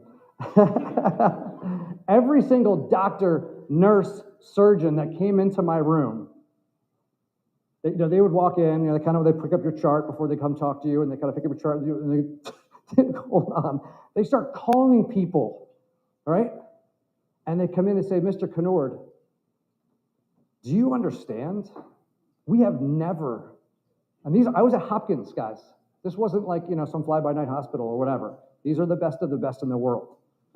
And they're telling me, we have never seen anyone sustain injuries like this and live, right? We've never seen anyone sustain injuries like this and live, and you're going to walk out of here and go home with your family and go home and see your kid, right? Guys, that difference, the change in my mindset, at that time, right, was profound. Because I'm a goal-driven person, right? I go after it. I've always been like that. But suddenly all the goals that I had put out there for myself and where I wanted to go seemed really hollow. It's not that they were bad things, and it's not that I still didn't want them, but those things, that being my driving force, that being what was pushing me forward, suddenly just by itself didn't matter anymore. And so when I went back, the focus was just on who can I help? Who can I help? And it wasn't on me and what I could do and what I could achieve and what it would get me and the money and all that other kind of stuff. I just focused on, it was like Scrooge on Christmas morning in the Christmas Carol, right? I'm running around buying all the turkeys and all the other stuff. I was so excited to be alive that I could help other people, that was my focus. So I'll get that off the screen for you. So that was my focus. My focus became, how do I help other people succeed? Okay, so I want you guys just think on this, because I don't want you to have to get hit by a boat to have to get the outcome that I got. All right, I avoid that step. Trust me. All right. So even though I was a results through others kind of a person, right? I wouldn't think of myself necessarily as being like a greedy person or whatever, but it was just like it was results through others. But the mindset was, I knew I needed other people to help me succeed. Nobody succeeds alone. Right? So that was my mindset. Nobody succeeds alone. I know I need to be surrounded with other good people so they could help me succeed. Right? That was the mindset. Now all of a sudden the mindset was, who can I help succeed? Who am I that person in their life to help, and how can I do it? And then I started looking at how can I be better at helping people succeed. And so there was that shift in the mindset, right? And what happened was the coolest thing. When I started focusing on helping other people succeed, when my focus was just purely on who can I help succeed, I started looking at I want just every day wake up. Who am I going to help win today? Who am I going to help win today? Who am I going to help succeed? You walk around with your head up and your eyes open, right? You go to the grocery store. I'm not doing this, looking in my cart. I'm looking around. Can I help someone? Someone's struggling to reach the thing up in the aisle. I'm running over to help them. It's just like all day long. Who do I help? How do I help people? What happened was the people, when I was focused on helping people win, guess what was happening to the people in my circle? What do you think? They were winning. The people in my circle were winning. Do you know what the most attractive thing out there is? Right? People want to be around people who are winning. Do you guys remember when Harry Met Sally? Right? I may date myself with this too. Okay? Do you remember the I'll have what she's having scene? Right? If you've seen the movie, you know that scene. Right? I'll have what she's having. People look over and go, that looks good. I want that. So when you are helping people win and your circle is winning, people want to be in your circle. So now my phone was ringing like crazy with people who wanted me to help them win. I'm noticing everyone over there is winning. Or people were asking the people in my circle, what the heck happened to you? You are killing it.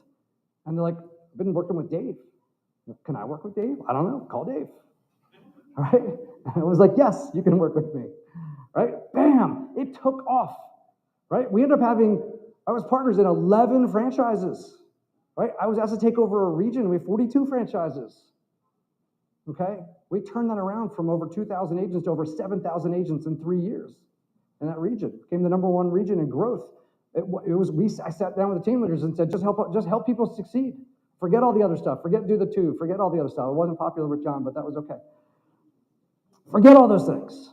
Guys, just focus on helping people win. And it's amazing how that happens. Now, you've heard it said all the time, right? You're on the airplane. If the masks drop down, what do they tell you to do? Put yours on first, right? Put yours on first. I call bullshit on that. All right? I call bullshit on that. Guys, I've got to tell you, if I'm flying with my wife and my kids and something happens with the plane and those masks pop down, I am absolutely making sure my wife and kids have their masks on before I even think about fumbling with my own mask. All right? So, man, I got to tell you, if you care about the people around you, help them win. Help them win. Focus on making sure that they are taken care of. If you're always thinking about yourself and worried about yourself, the other stuff doesn't happen. Or if it does, it's a lot harder. But if you help other people win, you will be fine. Promise you. Right? This applies to growing your real estate sales business. This applies to attracting agents. If people are winning in your circle, everybody wants to be in your circle. And if you find other people who are like-minded, you combine your circles together, it becomes super powerful. This is a big deal. Guys, this is EXP. People want to copy us and do whatever. I don't care if someone Xerox copies everything about EXP, okay? A Xerox copy does not copy heart and soul, okay?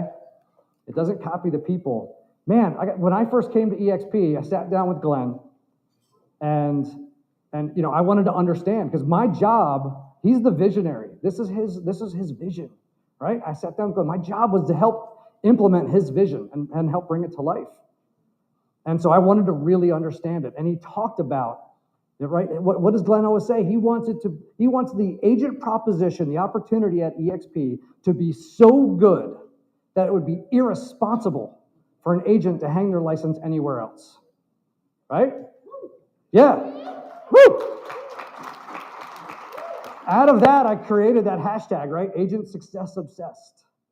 And that has been our rallying cry, on the staff teams, because it is like we are absolutely obsessed with helping agents win. And when we create an environment where agents win, do you know what happened?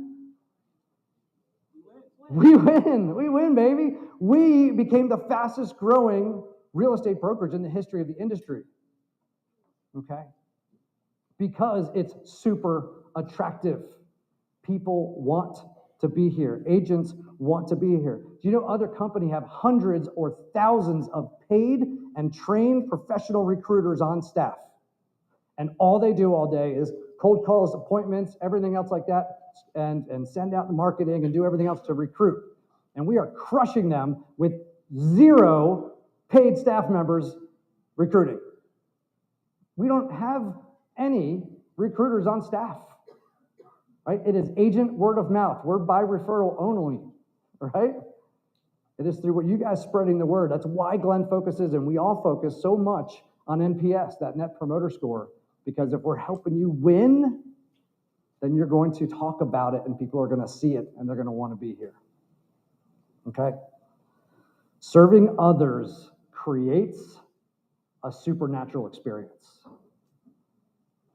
Okay? You get that? All right. So I want you, we're going to sum up here. I want you to use the power of protraction. Okay? Use the power of protraction to create your trifecta. Okay? Using unlimited thinking by helping others win first. Okay? You see how it comes together? See how it comes together? Guys, this is where I want you to pivot.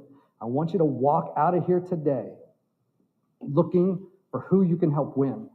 Go help people win. Look at your entire database. Now with your database, when you look at your database, don't look at your database and say, which of these people will buy a house with me, sell a house with me, or refer me another client. Look at your database and say, what kind of help do they need? How do I help this individual win? Okay? It may have nothing to do with real estate sales. It may or may not. It doesn't matter. How do you help them win? Help people win, and it will come back to you. And it will come back to you in a way you have never seen before in your business. I promise you. Sound good? Are you guys ready to get out there and do it? All right, guys. Thank you.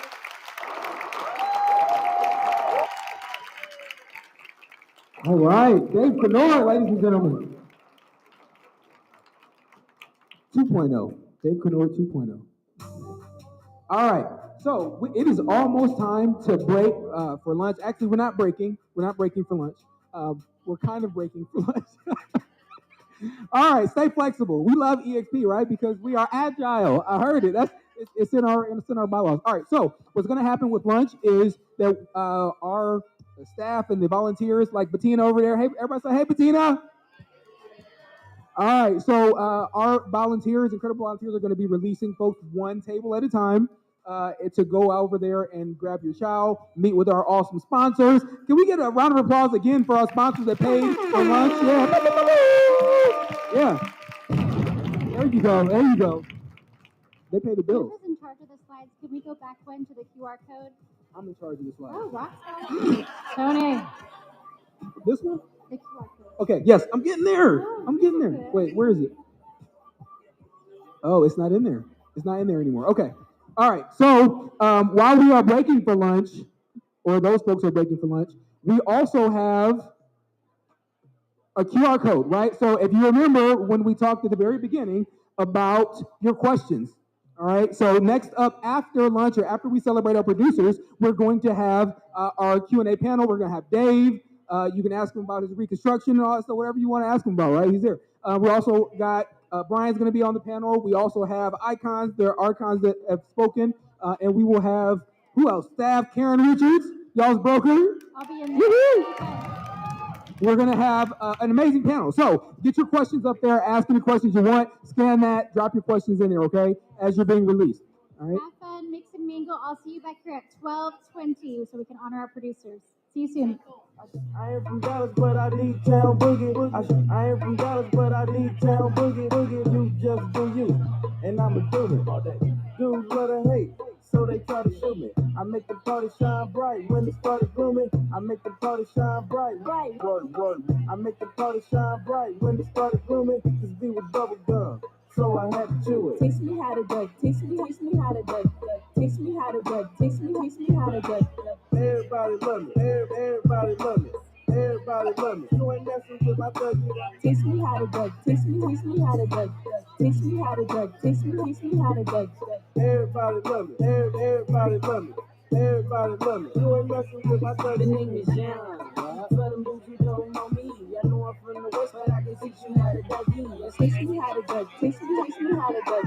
The boy dancing, none of them know me. I hear the squad scream like, hey, get it, Brody. So I'm on my shoulders and I take it real low. They like how we do that, we can Dougie on the floor. And when the boys stop, they like Dougie slow. I'm like the boy kinda tired and I pass it to the bro and bro. Show these cats how to do that. Down south dance that we learned a little too fast and brought it to the hood. Got the whole crew cat. Teach me how to duck. Teach me how to duck.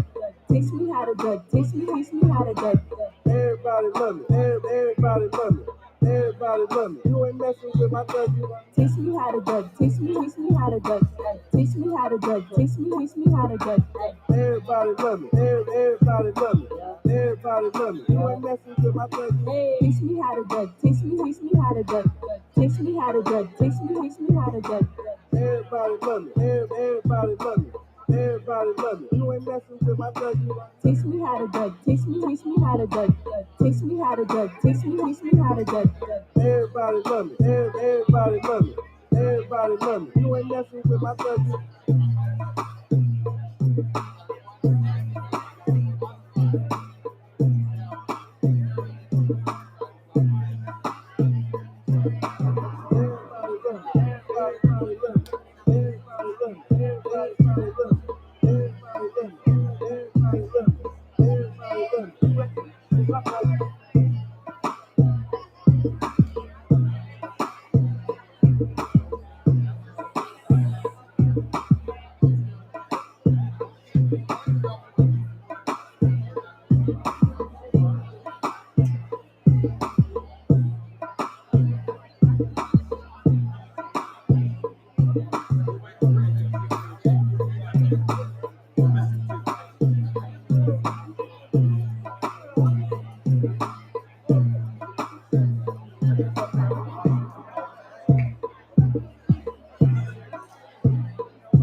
baby, I'll be steady. I don't need a label. Congratulations, no more expectations. Don't think I'm a foreigner. I'm the one who's solo. So congratulations.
I've been diving off the deep end, drinking every weekend, just because I'm into every season. I think it's all in my head.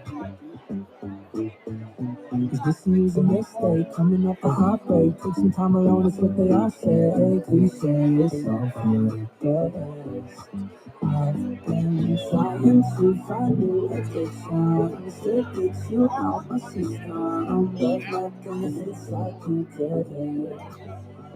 I don't know if I miss you or if I'm no good at being lonely. I don't know if I want you or just want somebody to hold me. Just spin around, I gotta be better off by now. I don't know if I miss you or if I'm no good at being lonely. If I'm no good at being lonely. If I'm no good at being lonely. I'm no good at being home by myself on a Sunday night. Been so much without an appetite. Wondering if you're still missing me. But then see you with self-help books and nicotine. Tried alcohol and therapy to get you off my mind, but nothing helps. Oh, I don't know if I miss you or if I'm no good at being lonely. I don't know if I want you or just want somebody to hold me. Yeah, it's been a while, I've been sleeping around. I gotta be better off by now. I don't know if I miss you or if I'm no good at being lonely. If I'm no good at being lonely. If I'm no good at being lonely. If I'm no good at being lonely. If I'm no good at being lonely.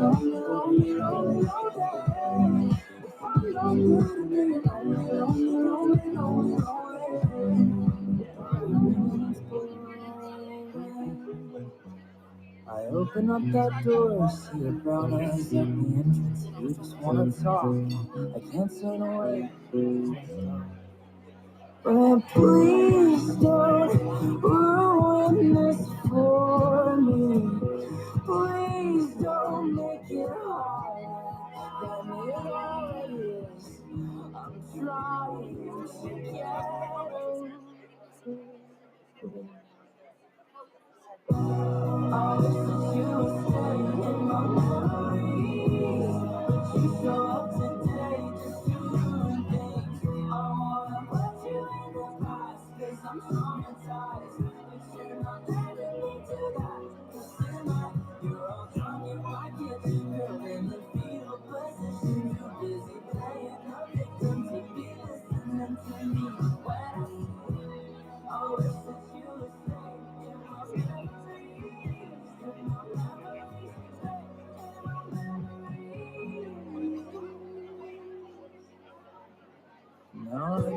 goodbye.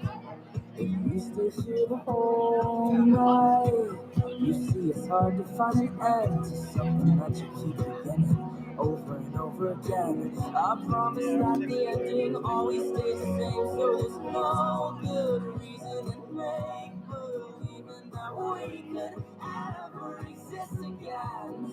I can't be your friend, can't be your lover, can't be the reason we hold back each other from falling in love. Somebody out there in me.